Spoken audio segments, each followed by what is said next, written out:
हम लोगों ने स्टार्ट करनी है अकाउंटिंग फॉर लेबर की किट, कैप्लन की किट। ठीक है। अच्छा, स्टार्ट करते हैं। चाहे मैंने ये एमसीक्यूज करवाने लगा हूँ जो इसमें ना थ्योरेटिकल एमसीक्यूज भी होंगे ऑब्वियसली। जिस तरह चैप्टर के अंदर मैंने एक बात बताई थी कि थ्योरेटिकल जो एस्पेक्ट है वो बड़ा इंपॉर्टेंट है, इसी तरह एमसीक्यूज के अंदर भी थ्योरेटिकल आपको टच करेगा। तो थ्योरेटिकल भी जरा सही से फोकस करना, कुछ ट्रिक्स भी इसके अंदर, ट्रिक्स इन सेंस के उसको पढ़ने का अंदाज पेपर में जब आए तो किस तरह, तो उस पर तरह फोकस रखना। अच्छा, सबसे पहला एमसीक्यू है आपके पास, the following statement relates to labour cost. There would be an increase in the total cost of labour as a result of. वो कह रहा है अगर इंक्रीज आएगा टोटल लेबर कॉस्ट पे, यानी कि बिजनेस के लिए नुकसानदेह चीज है। अच्छा, ये ना बिजनेस के लिए नुकसानदेह चीज है मतलब इन अ सेंस इस लिहाज से कि आप लोगों ने भी जब क्वेश्चन पढ़ना तो आपने उसके एस्पेक्ट्स पहले सोचने हैं। जैसे अगर लेबर कॉस्ट की बात हो रही है तो आपने सोचना चल कॉस्ट है, कॉस्ट एक एक्सपेंस या खर्चा है, तो ये नुकसानदेह चीज है क्योंकि इससे आपकी काफी। और वो कह रहे हैं कि इसमें इंक्रीज कैसे, इंक्रीज की वजूहत की है आगे। Additional labour being employed on the temporary basis. बताओ, अगर आप एडिशनल लेबर हायर करते हो आपकी लेबर कॉस्ट बढ़ती है या नहीं? बताओ, ट्रू या फॉल्स?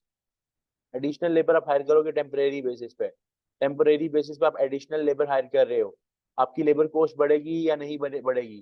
ट्रू है, ऑब्वियसली लेबर कॉस्ट बढ़ेगी, इसमें पहले की वजह से बढ़ेगी। आगे, a department with the spare capacity being made to work more hours.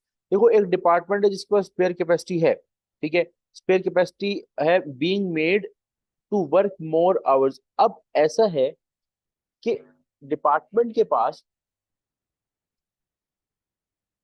हाँ डिपार्टमेंट के पास स्पेयर स्पेयर कैपेसिटी है, यानी आप उसमें टाइम वगैरह दे सकते हो। Being made to work more hours यानी स्टिल अभी भी, जैसे मैं एग्जांपल लूँ तो फॉर एग्जांपल क्या कहते हैं, आपने एक लेबर को हायर किया, ठीक है, आपने एक लेबर को हायर किया, उसे बोला कि 20 घंटे 20 रुपए मिलेंगे, $20 मिलेंगे पर आवर, नॉर्मल उसका रेट डिसाइड हुआ 20 पर आवर, ठीक है। अब आपने जाके, आपके पास एक डिपार्टमेंट वन था, आपने एक और डिपार्टमेंट बना लिया। अब दूसरा डिपार्टमेंट बनाने से ये तो नहीं होगा ना कि आपके लेबर का जो रेट है वो बढ़ जाएगा, वो तो जितना काम करे आपने 20 रुपए देना है। अब हो सकता है आपके पास जगह है या कम जगह है, या आपके पास ज्यादा जगह है, या स्पेयर कैपेसिटी यानी हाली हाली आपके पास कुछ जगह जगह पड़ी हुई है फॉर द प्रोडक्शन, या फैक्ट्री में आपने एक प्रोडक्शन डिपार्टमेंट नया बना लिया। लेबर काम जरूर करेगी उस पर, उससे आपका फायदा जरूर होगा, लेकिन आप इससे ये नहीं कह सकते कि लेबर कॉस्ट इस वजह से बढ़ी है कि आपके पास स्पेयर कैपेसिटी थी। नहीं, स्पेयर कैपेसिटी की वजह से लेबर कॉस्ट नहीं बढ़ रही। स्पेयर कैपेसिटी हो, अगर फॉर एग्जाम्पल नहीं होगी फॉर एग्जाम्पल स्पेयर कैपेसिटी, तो लेबर काम नहीं करेगी, और अगर होगी तो अपने नॉर्मल रेट पे काम करेगी।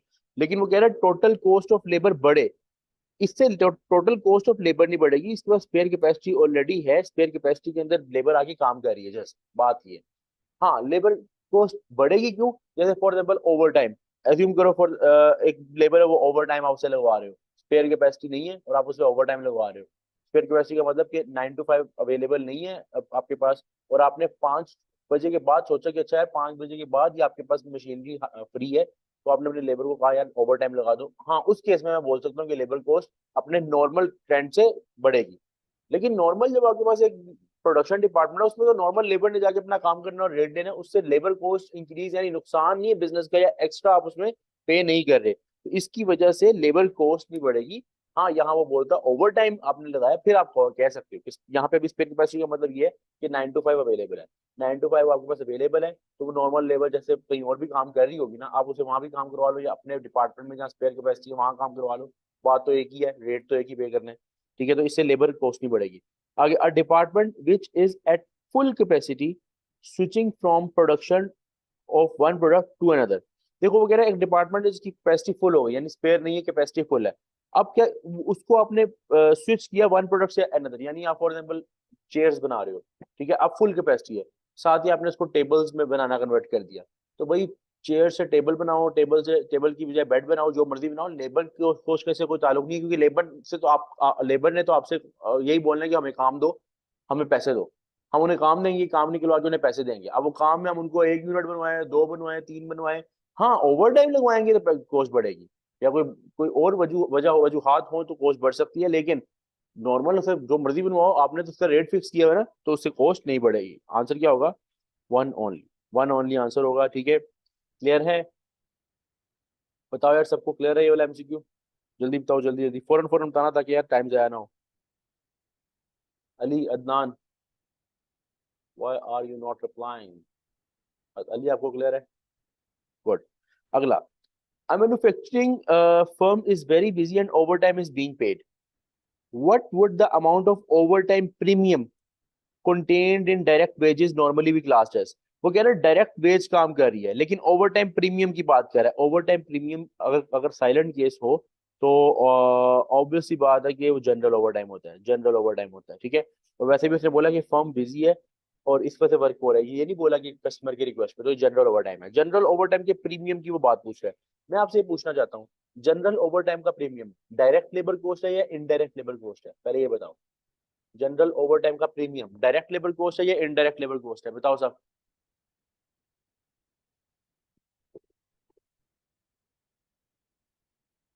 सब बताओ, डायरेक्ट है या इनडायरेक्ट लेबर कॉस्ट है? अच्छा, हालांकि डायरेक्ट लेबर ने काम किया लेकिन आप लोग बोल रहे हो इनडायरेक्ट लेबर कॉस्ट है, क्योंकि मैंने रूल बताया था कि आइडल आवर्स से जो पैसा बनेगा और जनरल ओवर टाइम का प्रीमियम ये हमेशा इनडायरेक्ट है, ठीक है। अब यहाँ पे उसने बोला कि वो जो जनरल ओवर टाइम का प्रीमियम है वो किसका पार्ट बनेगा? पहले बोले प्राइम कॉस्ट। प्राइम कॉस्ट तो सारी की सारी डायरेक्ट कॉस्ट होती है भाई, प्राइम कॉस्ट तो सारी की सारी डायरेक्ट कॉस्ट है, तो वो डायरेक्ट लेबर कॉस्ट नहीं। हाँ, यहाँ पर डायरेक्ट लेबर कॉस्ट होता, स्पेसिफिक ओवर टाइम की बात होती, मैं कहता पार्ट ऑफ प्राइम कॉस्ट है क्योंकि वो डायरेक्ट लेबर कॉस्ट था। अच्छा, फैक्ट्री ओवरहेड्स, ओवरहेड्स का मतलब होता है, ओवरहेड्स का मतलब होता है indirect labour cost, indirect labour overheads में आते हैं ना, इनडायरेक्ट लेबर जो है वो ओवरहेड्स में आते हैं। और दूसरा, यहाँ देखते हैं कि मैन्युफैक्चरिंग फर्म, मैन्युफैक्चरिंग यानी प्रोडक्शन करने वाली फर्म है, और डायरेक्ट वेजेस, डायरेक्ट वेजेस का मतलब प्रोडक्शन डिपार्टमेंट से रिलेटेड है, तो ये फैक्ट्री से रिलेटेड इनडायरेक्ट लेबर कॉस्ट है। आंसर यही होगा, बिकॉज फैक्ट्री में काम कर रहा है, मैन्युफैक्चरिंग है और डायरेक्ट लेबर है तो फैक्ट्री का बंदा ही होगा। और बाद में उसकी जो उसने ओवर टाइम लगाया, उस ओवर टाइम में जो प्रीमियम आपने दिया वो ऑब्वियसली इंडायरेक्ट लेबर कॉस्ट है। अब इंडायरेक्ट लेबर कॉस्ट है तो उसको आप इंडायरेक्ट लेबर कॉस्ट को ओवरहेड्स भी बोल सकते हो। ओवरहेड्स क्या होते हैं आप लोगों को, ये अगला चैप्टर वैसे है हमारा इस पे, लेकिन ओवरहेड्स के बारे में अगर मैं बताऊं तो इंडायरेक्ट मटेरियल, इंडायरेक्ट लेबर और इंडायरेक्ट एक्सपेंस, बल्कि पहले चैप्टर में मैंने बताया भी हुआ है कि कौन कौन से ओवरहेड्स होते हैं। प्रोडक्शन से रिलेटेड है तो प्रोडक्शन ओवरहेड्स हैं, फैक्ट्री ओवरहेड्स बोल सकते हैं।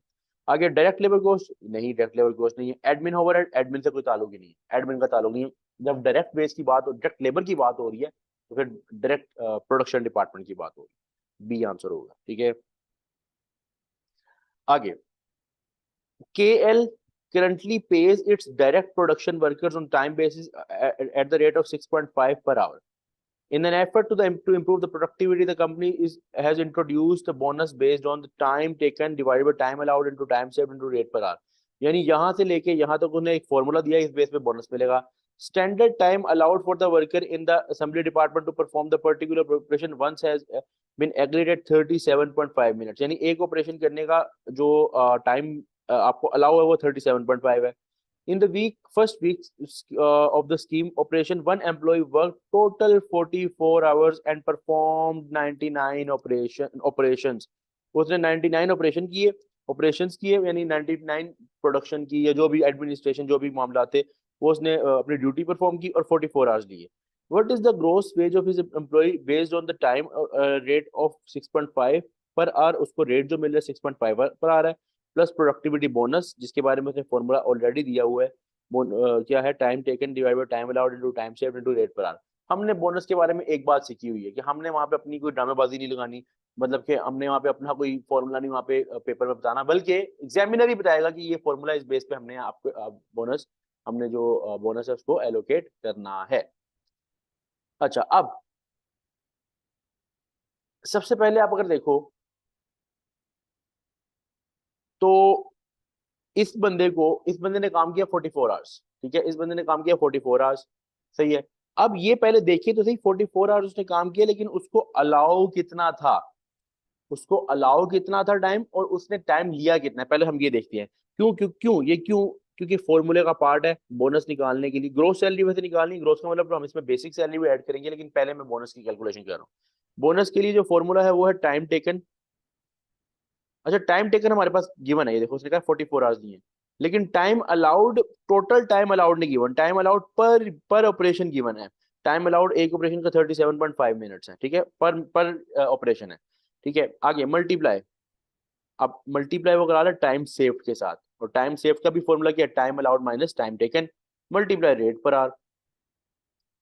तो अब टाइम टेकन की अगर हम बात करें तो वो हमारे पास ये 44 आवर्स है, टाइम टेकन की याद करें तो 44 आ रहा है, लेकिन टाइम अलाउड क्या है? टाइम अलाउड के लिए मैं अलहदा कैलकुलेशन कर रहा हूँ। टाइम अलाउड टोटल मैंने देखना है। एक्चुअली मेरे पास 1 यूनिट का तो गिवन है, 1 यूनिट का टाइम अलाउड कितना है? 37.5 मिनट्स। हम लोग जब सॉल्व कर रहे हैं तो वो पर आर बेसिस पे कर रहे हैं, तो उसको भी पर आर में कर लो। 37.5 को डिवाइड करके 60 से बताओ कि कितने घंटे आ रहे हैं, कितने घंटे बन रहे हैं? 37.5 divide by 60, what is the amount? What is the amount?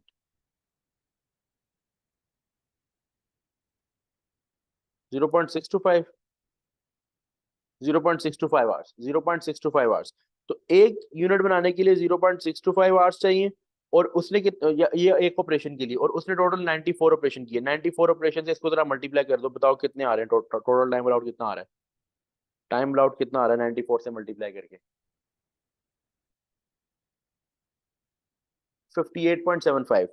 अच्छा, 58.75 आवर्स उसने, उसको अलाउ थे क्योंकि 1 यूनिट, एक ऑपरेशन के लिए 0.625, 94 उसको अलाउ थे एक्चुअली 58.75। तो मैंने फॉर्मूले के मुताबिक ऊपर टाइम अलाउ लिखा, नीचे टाइम ऊपर टाइम टेकन लिखा, नीचे टाइम अलाउ लिखा। अच्छा, मल्टीप्लाई टाइम सेव। अब टाइम सेव का अपना फॉर्मूला भी क्या है? टाइम सेव का अपना फॉर्मूला भी क्या है? Time allowed minus time taken. तो मैं टाइम अलाउड में से टाइम टेकन यहाँ मल्टीप्लाई कर देता हूँ। टाइम अलाउड मुझे कितना था? 58.75, जो कि ऑलरेडी मैंने निकाल लिया हुआ है। टाइम टेकन 44, जो कि मेरे पास गिवन है। ठीक है। अच्छा, मल्टीप्लाई बेसिक रेट क्या है? 6.5। बेसिक रेट क्या है? 6.5। ठीक है। मुझे अब ये पहले सारा फाइनलाइज करो। तो मुझे तो इसका फाइनल आंसर क्या आएगा? मतलब 44 डिवाइड, पहले आप लोगों ने इसको माइनस करना है, पहले माइनस कर देना। ठीक है, जो ब्रैकेट के अंदर है। बाकी इसकी कैलकुलेशन सारी टोटल करके मुझे बताओ क्या आंसर आ रहा है। टोटल करके आंसर बताओ क्या आ रहा है सब।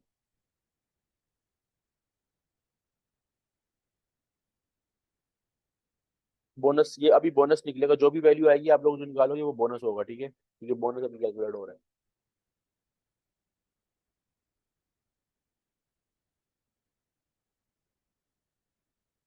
कैलकुलेट करके बताओ क्या आंसर आ रहा है। 71.80, 71.80 का बोनस आ रहा है। बाकी भी सब कैलकुलेट कर लो। बोनस कितना आ रहा है? 71.80। गुड। अब उसने, अगर ये भी एक इंपॉर्टेंट पॉइंट है लेबर के अंदर, स्टूडेंट्स ना जल्दबाजी में ना देखते हैं अच्छा बोनस का सवाल है तो बोनस ही पूछा होगा, लेकिन उसने क्या पूछा? Gross veg. ग्रोस वेज का मतलब उसके जिसको जो जो कुछ मिल रहा है सब ऐड कर दो। बोनस तो उसको मिलना ही है, प्लस उसको बेसिक जो पे मिलनी है, जो उसकी बेसिक पे बनेगी। उसने कितने घंटे काम किया है? 44 आवर्स उसने काम किया, और 1 घंटे का उसको 6.5 मिलता है, तो नॉर्मल रेट तो मिलेगा। तो 44 आवर्स इंटू 6.5, 44 इंटू 6.5 क्या आता है? 44 इंटू 6.5 क्या वैल्यू आएगी? 286। 286 पॉइंट तो नहीं आएगी कुछ? अच्छा, 286 ही है। $286। बेसिक पे 286 है, बोनस 71.80 है। बता दो फाइनल आंसर क्या होगा? ग्रोस वेज कितनी मिलेगी उसको? ग्रोस वेज कितनी मिलेगी? 357.8। 357.8। ठीक है, ये एड ऑन हो गए, इसका आंसर बन जाएगा 357.8, बी आंसर। तो इस तरह के सवाल होंगे जिसमें आपको बेसिक, जिसमें आप आपसे ग्रोस फेज पूछ सकता है। ग्रोस फेज के अंदर ये याद रखना कि बेसिक सैलरी ऐड ऑन होगी हमेशा। ग्रोथ का मतलब everything should be included. Bonus के लिए वो आपको यार फॉर्मूला देगा, लेकिन बोनस के लिए आपको टाइम अलाउड और time save, time allowed, time taken, इसकी लॉजिक पता होना जरूरी है। ठीक है, मुश्किल नहीं था, सीधा सीधा सवाल था। और वैसे मैं ओब्वियसली जब मैं करवाऊंगा, कुछ स्टूडेंट्स ना जब पढ़ रहे होते हैं उनको ना ये हो रहा होता है कि जब मैं करवा रहा हूँ क्वेश्चन, बताते खुद मैं करवा रहा हूँ तो टाइम ज्यादा ले रहा हूँ, क्योंकि एक एक पॉइंट एक एक करके समझा रहा हूँ। तो स्टूडेंट्स मुझे खास तौर फिजिकल क्लासेस में, यहाँ ऑनलाइन में पता नहीं आपको फील होता है नहीं या नहीं, लेकिन फिजिकल क्लास में कुछ समझाते, जब समझाते 5 या 10 मिनट एक क्वेश्चन पे लग जाते, तो स्टूडेंट्स बोलते हैं कि हम पे यही सवाल पेपर में करेंगे, टाइम कैसे मैनेज होगा? अगर 10 मिनट आप लगा रहे हो तो हम कितना टाइम लगाएंगे? तो मैं उन्हें कहता हूँ यार, मैं तुम्हें समझा रहा हूँ, तुम समझ रहे हो, एक एक पॉइंट एक एक स्टेप समझ रहे हो, लेकिन पेपर वाले दिन ये नहीं होगा कि तुम जाके ये हरकतें करोगे कि एक एक पॉइंट समझोगे वहां जाके। वहां तुम्हारे ऑब्वियसली लॉजिक्स स्ट्रॉन्ग होनी चाहिए, उसके लिए तुम्हारी प्रैक्टिस उससे पहले पक्की होनी चाहिए। वहां तुम्हें, अगर आप मैं 10 मिनट लगा रहा हूँ, वहाँ 2 मिनट लगना चाहिए उस सवाल पे जिस सवाल पे 10 मिनट में सीखा है तुमने। तो अगर नहीं, तो इसका मतलब तुम थोड़े घाटे में हो, उसमें प्रैक्टिस वगैरह तुम्हें हैवी किस्म की करनी है। उसके बाद हम लोगों ने यहाँ पे मैं भी ये डबल एंट्री वाले नहीं करवा रहा, ना मैंने मटेरियल में डबल एंट्री वाले करवाए थे ना लेबर में। इसको मैं एक अलहदा से पढ़ा के अलहदा से करवा के उसका एक अलहदा लेक्चर मतलब एक डबल एंट्री के नाम से करवाऊंगा। इसलिए double entry accounting for labour यानी डबल एंट्री, और अकाउंटिंग जो डबल एंट्री फॉर मटीरियल, ये मैंने अभी नहीं करवाई।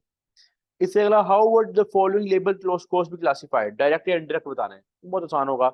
बेसिक पे फॉर प्रोडक्शन वर्कर्स, बेसिक पे क्या होगी बताओ,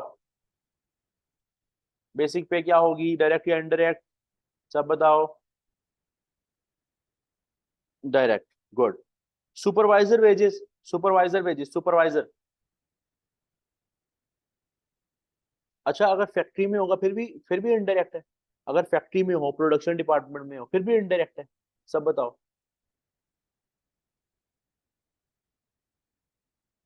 हाँ भाई, नहीं अदनान, फिर डायरेक्ट नहीं है, ये यही पॉइंट है, यही पॉइंट था।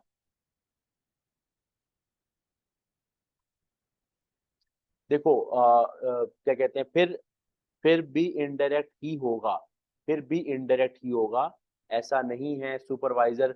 देखो चाहे फैक्ट्री के अंदर है, चाहे बाहर नॉन फैक्ट्री वाली नॉन मैन्युफैक्चरिंग वाले डिपार्टमेंट में है, चाहे मैन्युफैक्चरिंग फैक्ट्री में है, भाई वो कौन सा प्रोडक्शन में है, बिल्कुल विशाल आपने ठीक बोला, वो कौन सा प्रोडक्शन में है, वो कौन सा खुद प्रोडक्शन कर रहे, सुपरवाइज ही कर रहे हैं, हेल्प ही कर रहे हैं, चाहे वो किसी और डिपार्टमेंट में है, एडमिन में है, सेलिंग में है, या फिर दूसरी साइड पे फैक्ट्री में भी हेल्प ही कर रहे हैं ना, मैनेज कर रहे हैं ना चीजों को।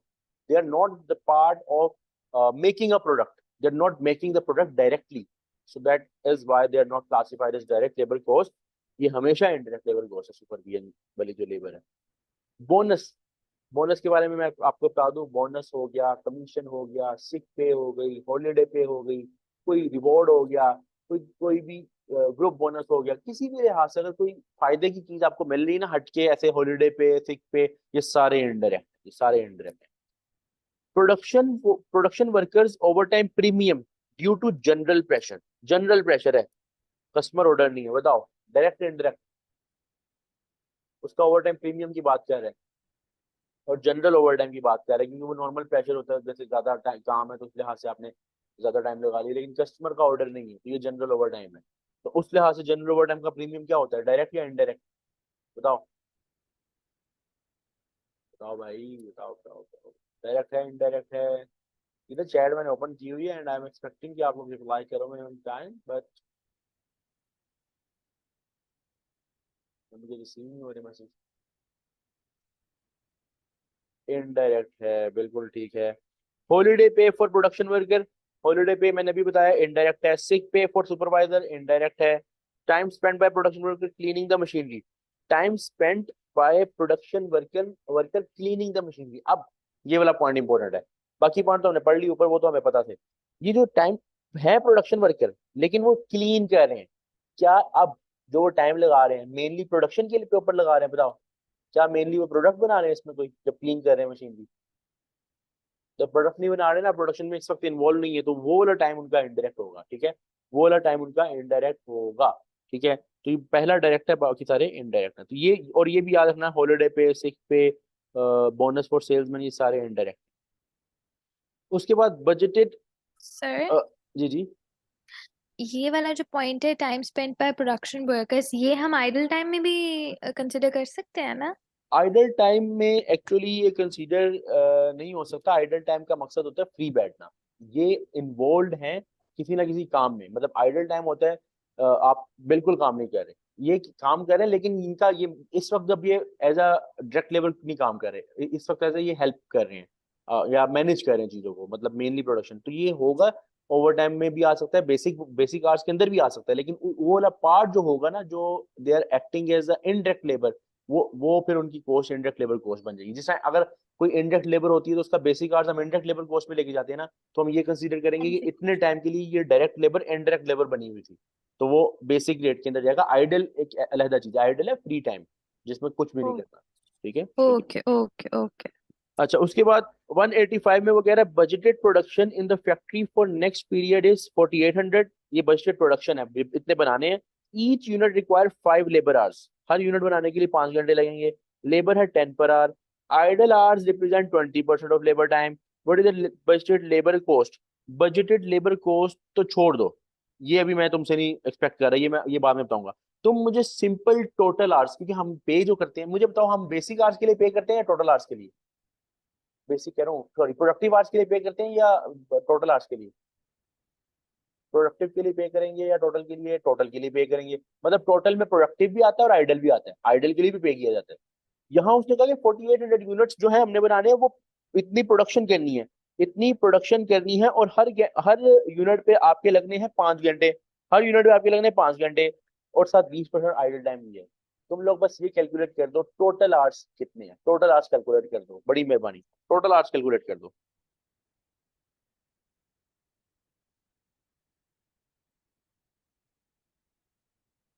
टोटल आवर्स कैलकुलेट कर दो, फिर उसको हम रेट पर आवर्स से मल्टीप्लाई करके टोटल कॉस्ट निकालेंगे, लेकिन टोटल आवर्स जरा कैलकुलेट करो, मैं आ रहा हूँ।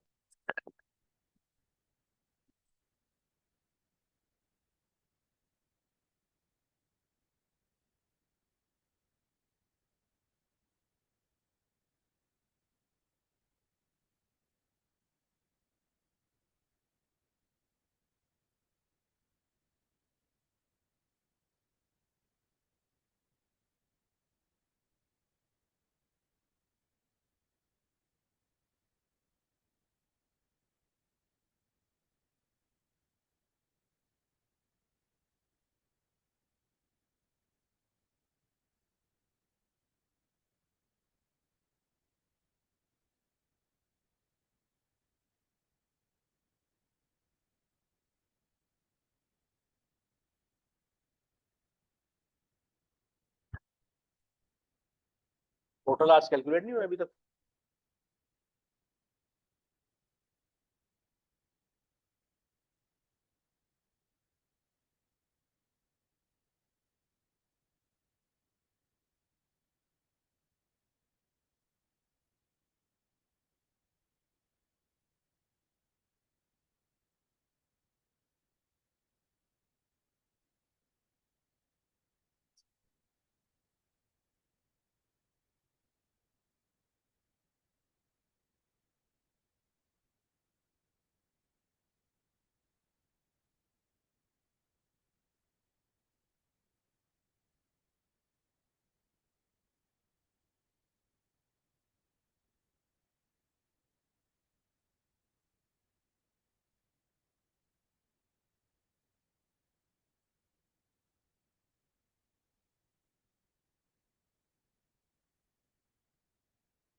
नाइन सिक्सटी, 960 क्या डिवाइडेड बाई 5 कर दिया आपने? डिवाइडेड बाई 5 क्यों किया? 4800 यूनिट्स बनाने हैं, एक यूनिट 5 रुपए ले रहा है, तो डिवाइड बाई 5 करके क्या, क्या कौन सा आंसर आएगा? मल्टीप्लाई होगा ना।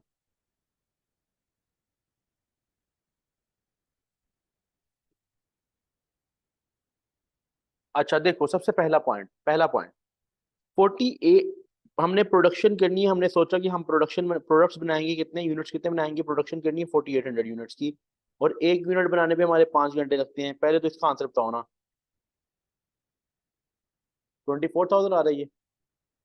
24,000, ये 24,000 आवर्स हैं जो प्रोडक्शन पे लगने हैं, ये 24,000 आवर्स हैं जो प्रोडक्शन पे लगने हैं, लेकिन मुझे तुम लोगों से चाहिए टोटल आवर्स, मुझे चाहिए तुम लोगों से टोटल आवर्स। अब टोटल आवर्स में प्रोडक्शन वाले आवर्स भी होते हैं और आइडल वाले आवर्स भी होते हैं। अब कैलकुलेट करो जरा, इससे आगे कैलकुलेशन करो। इसके अंदर असल में मैं तुम्हें कैलकुलेशन क्यों दे रहा हूँ, इसके अंदर एक पॉइंट है, तो मैं वो चाह रहा हूँ प्रॉपर्ली समझ आए, तो इसलिए पहले तुम गलत करोगे फिर मैं ठीक बताऊंगा। तो मुझे बताओ टोटल आवर्स कितने होंगे, आगे सारा सवाल पढ़ो।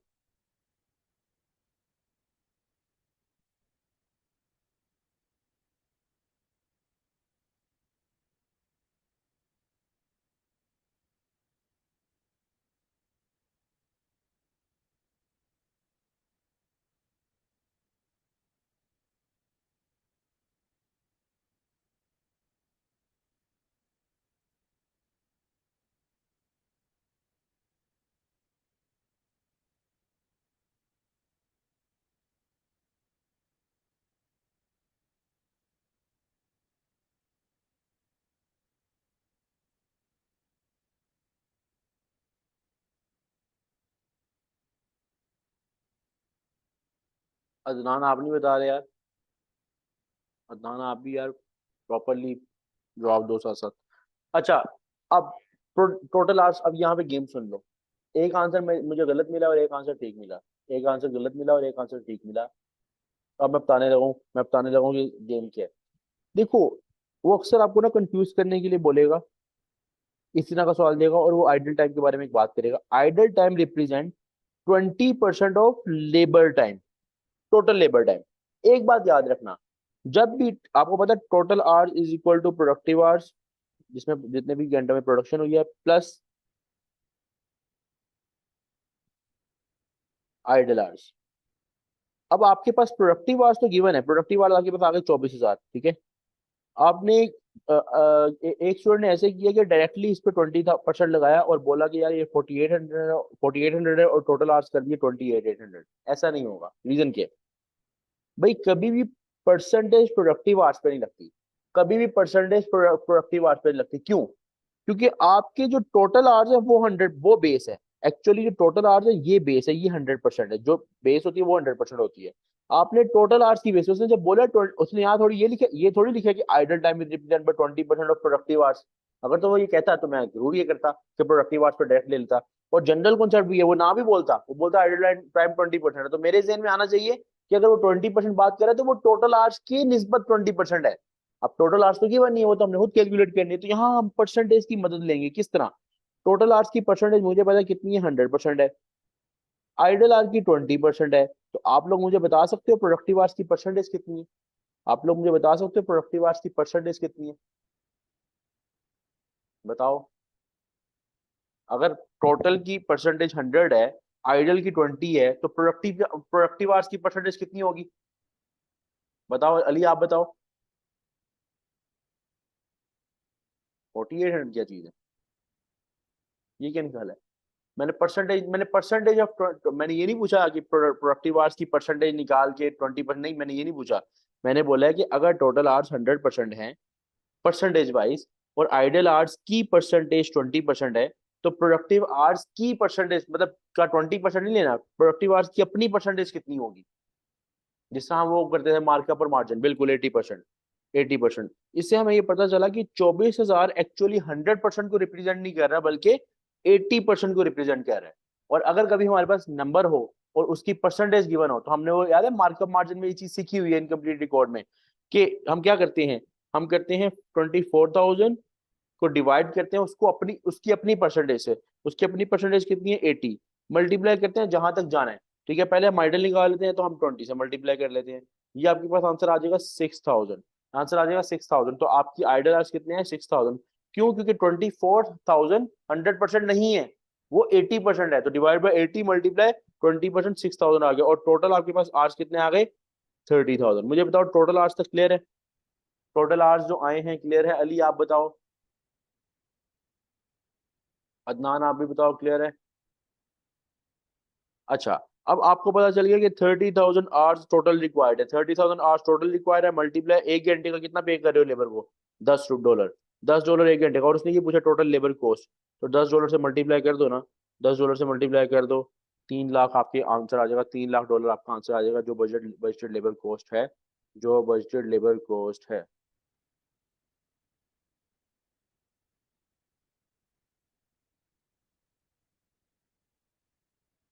हैं?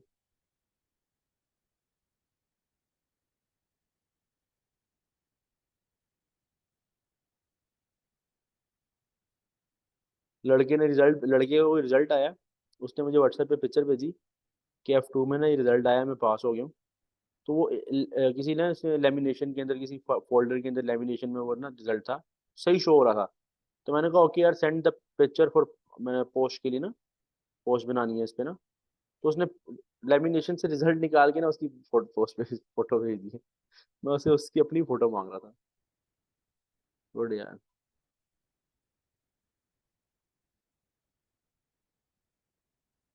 अच्छा यार, next. The following statement refers to situation occurring in the process. मैं ये भी रेस करो पिछला।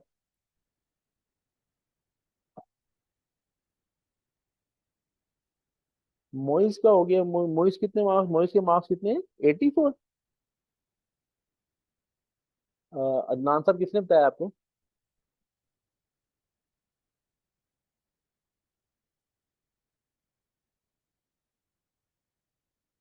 अच्छा, साथ बैठा हुआ है, सही है। अच्छा, अब देखो, वो कह रहे हैं कि the following statement refers to the situation occurring in process queue of an organisation which operates a series of consecutive process. Which of the situations could arise to idle time? वो पूछ रहा है इसमें से आइडल टाइम के लिहाज से पूछा कि आइडल टाइम कौन सा होगा। अच्छा, direct labour is working at below the agreed productivity level. वो कह रहा है डायरेक्ट लेबर ना एग्री किया, फॉर एग्जाम्पल एग्री किया कि एक दिन में 10 घंटे काम करने हैं, और वो उस लेवल से नीचे है अभी, मतलब वो 8 घंटे काम कर रहे हैं। तो मुझे बताओ कि अगर वो एग्रीड प्रोडक्टिविटी लेवल के अंदर रह के काम कर रहा है, तो इससे कुछ पता चल रहा है कि आइडल टाइम की बात समझ आ रही है इसमें? कोई आइडल टाइम की रीजन है कि अगर वो अपने एग्रीड टाइम के अंदर काम कर रहा है? कोई ऐसी रीजन हमने पढ़ी आइडल टाइम की कि अगर वो जो भी एग्री हमने उससे किया कि 10 घंटे काम करना है या 5 घंटे काम करना है, उससे कम में क्या कहते हैं वो काम कर रहा हो? ऐसा कोई सीन नहीं है, आइडल का उससे कोई ताल्लुक नहीं है। तो इसका मतलब ये रीजन आइडल टाइम की नहीं है। अच्छा, मशीन ब्रेकडाउन हैज अकर्ड, ये आइडल टाइम है? बताओ, ये रीजन है? बिल्कुल है। उसके बाद direct labour is waiting for work to be completed in the previous process. देखो, डायरेक्ट लेबर आ गई लेकिन मशीनरी बिजी है, तो ऑब्वियसली उस मशीन लेबर को फिर आइडल बैठना पड़ेगा, क्योंकि पिछला प्रोसेस खत्म होगा फिर अगला प्रोसेस स्टार्ट होगा, तो उस केस में उनको बैठना पड़ेगा आइडल।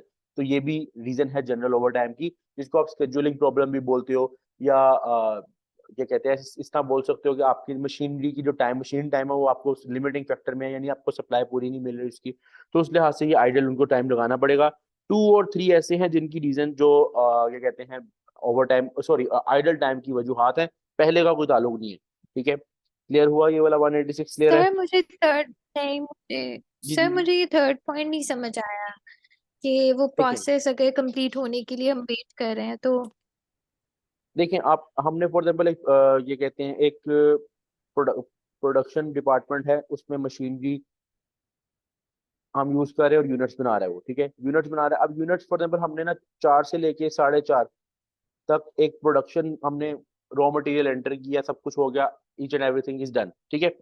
अब लेबर 4:30 से लेके फॉर एग्जाम्पल 5 के दौरान लेबर फ्री बैठी हुई है, तो उस टाइम में उन्होंने कोई खुद ऑपरेट नहीं करना, मतलब वो आ गई, अब उसके बाद जब तक अब वो प्रोसेस के बाद फिनिश गुड्स बाहर निकलेंगे और वापस वो प्रोडक्शन की तरफ आएगी और अगला प्रोसेस या अगली प्रोडक्शन स्टार्ट करेगी।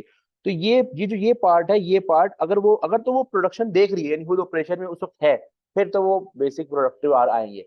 लेकिन अगर प्रोसेस कुछ ऐसे प्रोसेस होते हैं यार, मशीनरी ऑटोमेटिक मशीन, क्योंकि आज के दौर में डिजिटल मशीन बहुत ज्यादा आ चुकी हुई हैं। मैं 1-2 दफा फैक्ट्रीज वगैरह विजिट की जहाँ पे मैंने लेबर को देखा, वो बस एक एक सेट करती हैं, डिजिटली सेट करती हैं और बस बाहर। उसके बाद जब वो खुद घंटे बाद 1.5 घंटे बाद या जो जो भी टाइम अवेलेबिलिटी के मुताबिक आपको फिनिश गुड्स बना के दे देती हैं। तो वो प्रोडक्शन के अंदर खुद जब तक डायरेक्ट इन्वॉल्व नहीं है, तो उसका मतलब प्रोडक्टिव आज नहीं है, क्योंकि वो खुद बाहर आ गई, हो सकता है उतना टाइम में वो दूसरे प्रोडक्शन डिपार्टमेंट में जा रही है। तो वो जो टाइम है वो उस लिहाज से आइडल टाइम है। लेकिन अगर वो ये बोले कि प्रोडक्शन चल रही है और वो खुद ऑपरेशन के अंदर है, उसको चेक कर रहा है, बाय फिजिकली अवेलेबल है और एक एक चीज को मैनेज कर रहा है, फिर वो बेसिक आवर्स होंगे, प्रोडक्टिव आवर्स होंगे। और नॉर्मली यहाँ पे ये लिखा हुआ है कि प्रीवियस प्रोसेस, यानी पिछला प्रोसेस खत्म होना है, उससे अगला प्रोसेस स्टार्ट होना। तो पिछले प्रोसेस, अगर जैसे मैंने बताया 4:30 खत्म हो गया, अगला प्रोसेस 5 बजे, अब आधे घंटे वो बिल्कुल फ्री बैठी है लेबर, तो आइडल आवर्स में कंसीडर होंगे, जनरल में कंसीडर होंगे। अगर वो टोटली टोटली प्रोडक्शन में खुद इन्वॉल्व है, फिर ऐसा नहीं। ये एक्चुअली मैंने उसके ऊपर जब रिसर्च की थी, तो मतलब इस पॉइंट के ऊपर तो मुझे जो प्रैक्टिकल एग्जांपल मिली थी वो यही था कि डिजिटलाइजेशन की वजह से ना अब काफी चीजें मैनुअल से ऑटोमेटिक में चली गई हुई हैं, तो वो टाइम ऑफ लेबर प्रोडक्शन में नहीं देती, बल्कि वो आइडल आवर्स में कंसीडर होते हैं। ये मतलब है, ठीक है। अच्छा, उसके बाद a direct labor employee works a standard 37 hours week and is paid basic rate of 15 per hour. Overtime is paid time and a half in the week when 40 hours were worked and the bonus of 20 was paid. What is our direct labor cost? 37 hours week है, ठीक है, normally basic our 40, लेकिन बंदे ने कितना काम किया, 40 hours उसने काम किया, अगर 40 उसने काम किया तो ऑब्वियसली बात है 37 उसमें से बेसिक है, और 3 आवर्स ओवर टाइम है, जिसमें से ओवर टाइम के बारे में उसको बताया टाइम एंड हाफ पे किया जाएगा, और बोनस भी 20 का उसको पे किया गया है। 37 के लिए आइडल टाइम तो मेरा ख्याल है उसने कोई नहीं दिया ना, आइडल टाइम उसने कोई नहीं दिया, तो 37 के लिए सीधा सीधा रेट उसको कितना मिल रहा है, एंड 15 पर आवर उसको मिल रहा है रेट। यहाँ यहाँ तो बेसिक आ जाएगा 37 × 15, और 3 आवर्स के लिए उसको 15 भी मिल रहा है, ओवर टाइम के लिए 15 भी मिल रहा है, और हाफ भी मिल रहा है, यानी टोटल, यहीं पे मैं टोटल कर रहा हूँ क्योंकि हमने कौन सा यहाँ पे डायरेक्ट और इनडायरेक्ट लेबर कॉस्ट अलग करके पानी है, तो उस लिहाज से बता रहा हूँ 22.5 रेट उसको मिल रहा है 3 घंटों के लिए, 3 घंटों के लिए 22.5, ये आ जाएगा उसका ओवर टाइम का रेट। निकालो जरा प्रोडक्टिव आवर्स का रेट और ओवर टाइम आवर्स का रेट, प्रोडक्टिव और ओवर टाइम आवर्स का रेट निकालो जरा।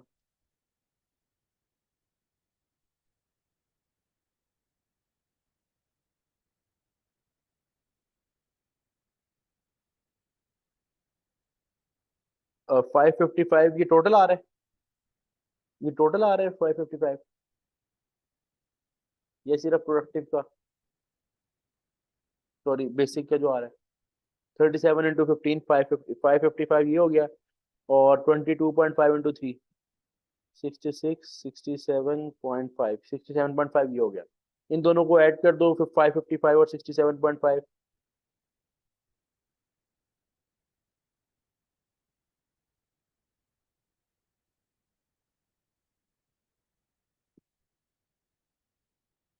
6।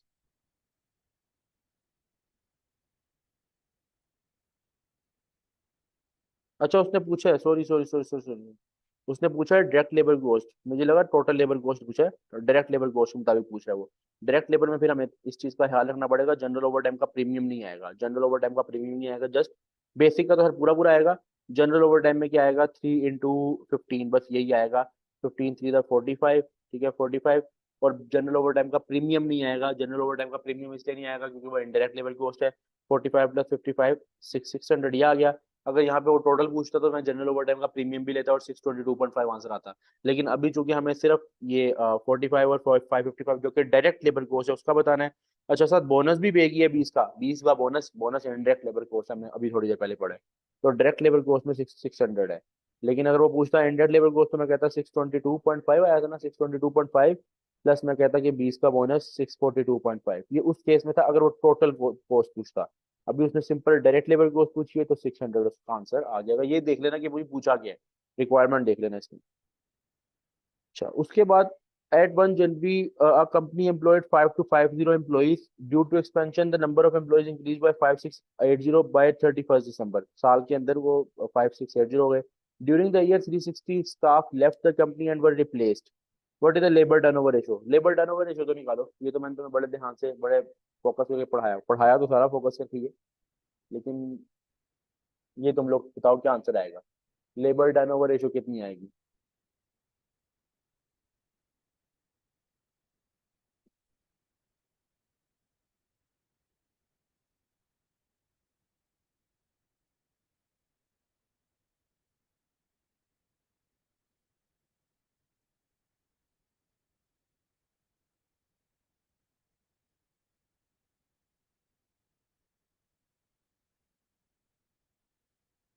लेबर टर्नओवर रेशियो कितनी आएगी।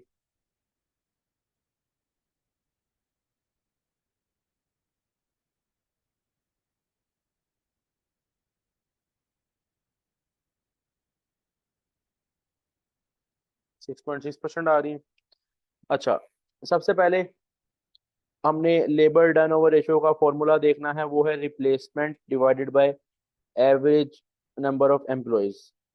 एवरेज नंबर ऑफ एम्प्लॉयज को मैं पहले अलग कैलकुलेट कर रहा हूँ कि ईयर के स्टार्ट पे कितने एम्प्लॉयज थे 5250, ईयर के स्टार्ट पे थे 5250 और ईयर के एंड पे कितने हैं 5680 डिवाइडेड बाय 2। पहले हम एवरेज नंबर ऑफ एम्प्लॉयज निकाल लेते हैं। एवरेज नंबर मेरे पास 5250 प्लस 5680 डिवाइड बाय 2 कितना आ रहा है average number of employees, average number of employees कितना आ रहा है 5465 एवरेज नंबर ऑफ एम्प्लॉयज आ रहे हैं, ठीक है। अब 5465 एवरेज नंबर ऑफ एम्प्लॉयज आए, और रिप्लेसमेंट की वो बात कर रहे हैं। अब रिप्लेसमेंट देखिए, रिप्लेसमेंट वो है जो छोड़ के गए और रिप्लेस हुए, यानी गए और उसके जगह आए, कोई नया एम्प्लॉय नहीं देखेंगे, ठीक है। अच्छा साल के स्टार्ट पे अगर उन्होंने इस पर ना ये नहीं बताया कि हाँ बल्कि इतना देख लेते हैं, कि 5250 थे स्टार्ट पे, उसमें से पहले 360 छोड़ के गए। लेकिन उसने सिर्फ ये नहीं बताया कि छोड़ के गए हैं, उसने साथ यही बताया कि 360 वो लेबर है जो छोड़ के गई है और रिप्लेस हुई है। अगर वो यहाँ बोलता ना कि सिर्फ छोड़ के गई है, फिर हम इस तरह देखते कि अच्छा यार 5250 में से 360 छोड़ के गए हैं, होने इतने चाहिए थे लेकिन एंड पे 5680 है, तो वो हम देखते कि यार ये इतनी नई हायरिंग्स हैं और इतना। लेकिन यहाँ उसने क्लियर क्लियर कट बता दिया कि 360 एम्प्लॉयज जो स्टाफ छोड़ के गई हैं वर रिप्लेस्ड, वो रिप्लेस भी हुई है, यानी इस पर डायरेक्टली रिप्लेसमेंट दे दिया आपको कितनी, 360 की रिप्लेसमेंट डायरेक्टली दे दी, और आंसर क्या आएगा, 6.6% आ रहा है, 6.6%। और डायरेक्टली आपको इस तरह आपको रिप्लेसमेंट मिल जाए तो आपकी नसीब अच्छे हैं। अगर डायरेक्टली नहीं मिलेगी फिर प्रॉपर आप देखोगे कि कितने बंदे छोड़ के गए, फिर एंड पे होने इतने चाहिए थे, है इतने, और उस लिहाज से फिर कैलकुलेशन वगैरह करते, तो उस आंसर उससे भी ठीक आना था, आंसर उससे भी ठीक आना था। अगर मैं उसे एक दफा कर दूं ताकि आप लोगों का वो भी कॉन्सेप्ट एक दफा रिवाइज भी हो जाए, क्लियर भी हो जाए। आप लोग अगर ये फॉर एग्जाम्पल उसने ना बताया होता कि क्या ये रिप्लेसमेंट है या नहीं, फिर आप इस तरह करते कि अच्छा साल के स्टार्ट पे थे 5250, उसमें से 360 एम्प्लॉयज छोड़ गए, तो ये आपके पास कितने बन गए, 4840, तकरीबन 4840 बन गए। ठीक है, एक मिनट,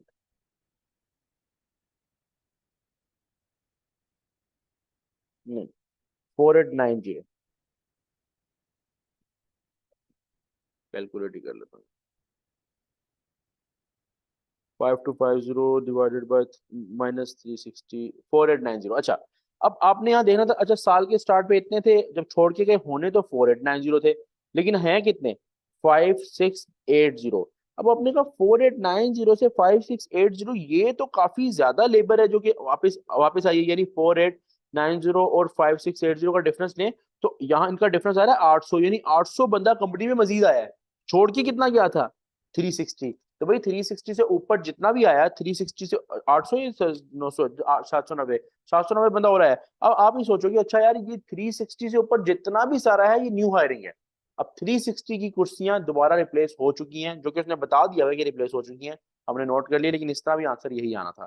तो आंसर 6.6 है, ये इंपॉर्टेंट है, आसान लेकिन ये इंपॉर्टेंट है। अच्छा इसके आगे कौन से एमसीक्यू कितने रह गए इसमें, काफी पड़े हैं।